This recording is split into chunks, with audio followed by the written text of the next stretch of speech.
Good morning, good afternoon, at good evening mga nice one. Mga content na hindi mamomonetize ni Meta. Ito po yung list.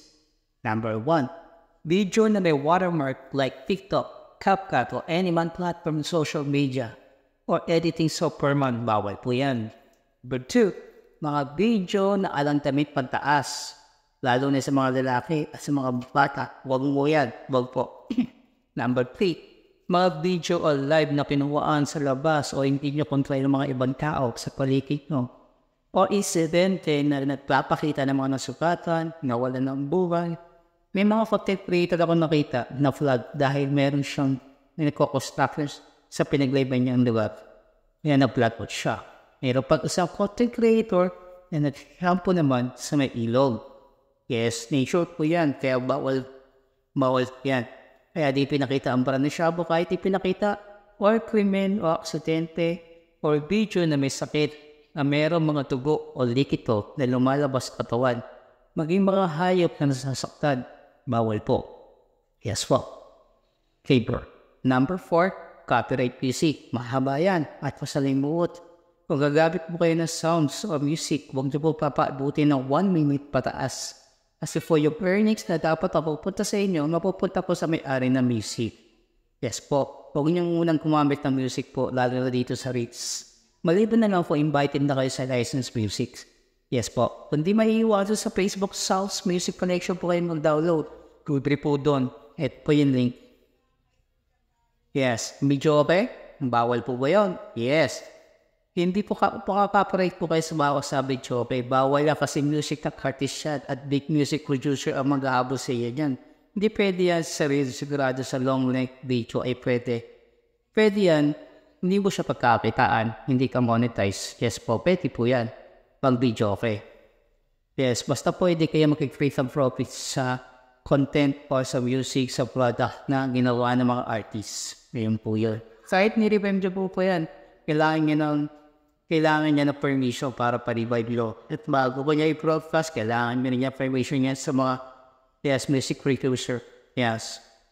Kung post nyo, permission pa rin po yan. Kaya masalimuot po yan eh. Yes po, copyright, video okay. Number 5, mga video about cooking preparations na may hawak na kutsilyo. In front of camera, isang sikat po ang patang content creator. Magaling mo sila ito. Na-flag out dahil nga po sa hinihiwa niyang kutsilyo at ng manok. Nihiwa niya yung manok na kutsilyo sa harapan ng camera at ng kutsilyo. Kaya po naka-flag out siya. Bawal kayo talaga yung magpakita ng kutsilyo sa camera. Yes po, kahit ano pong ginagawa niya, basta bawal po yun. Meron po isang content creator sa pesta. Meron siyang lechon na nakalagay sa pesta. So, kinangkat nila using the knives para ibigay sa mga bisita yung mga kinat na karne. So, bawal po yun. Lahat po ng knives. Yes, sharp objects, bawal po yan, basta nakakasakit. Lalo na ang baril, bawal po yan. Basta po lahat ng mga objects na create ng violence. Number 6 po, video na nagpapakita ng anxiety, stress, and depressions na nagkakos ng suicide o pananakit sa sarili o sa iba. May nagsabi pa nga ano isa, bawal na din daw yung filter sa face ng depressions. Hindi natin sure pero sumunod na lang po tayo. Yes, kasi sayang po yung views at effort natin kung hindi mag-vlog. Sayang ang view at effort natin kung mag-vlog at ang video natin. Yes, content. Number 7 po, yung mga video challenge na antema yung nakakasira sa iba. Like yung pagkain ng mga extraordinary o kakaiba na maglilid, nagayahay ng mga bata. Narito po kasi yan. Sa metal reels po at videos, walang parental guidance po. Like sa TV o movies na nag-rating kung pwede sa minors o di ba tapos officers. Alam po sa meta yun, hindi po nila mababantay na guys kung anong video ang ginawag sa. Lately nga makikita ng checker ng meta ito sa dami ng gamit at naka-upload ng videos po. Wala po support po no robot na nagbabatay kung ano yung pinakadulo o ano nangyayari sa video. Kailangan manood ng manual. Yes po. Ano po talaga yun? Wala pa pong ganun. Okay. Diba po pag gagawa ng movies, it takes time. Mahaba yung process. So wala sa director, i-review pa uli ng FTRCB para malaman kung may eksena na hindi po pwede kalabas. Ganun din po paggawa ng content ng video at reels. Kaya po iba kung saan mag-live, mahirap po doon kasi hindi mo ma-edit kung bigla-bigla na lang may mangyari. Ang nakita at nag-take na si Boy, yun na yun. Kaya tips ko po sa pag-live ay maingat kayo sa places na pwede kayong mag-vlog content.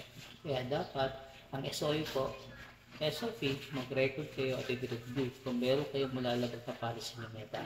Kung magalaw din kayo, bumili kayo ng mga places na okay sa inyo. As a digital creator or vlogger kayo ay writer, artista, director, videographer, producer, MTRCB, at parents at isang tao na responsable sa ginagawa mong pelikula kung ano ang aral at anong madudulot sa mga viewers ng content mo. That's all for today's topic about content na hindi pwedeng ma-monetize ni Meta. Salamat po. Kung may idea kayo, kung may napulot kayong idea, so meron kayong suggestions, pwede kayo mag-comment o suggestion para pag-usapan lang.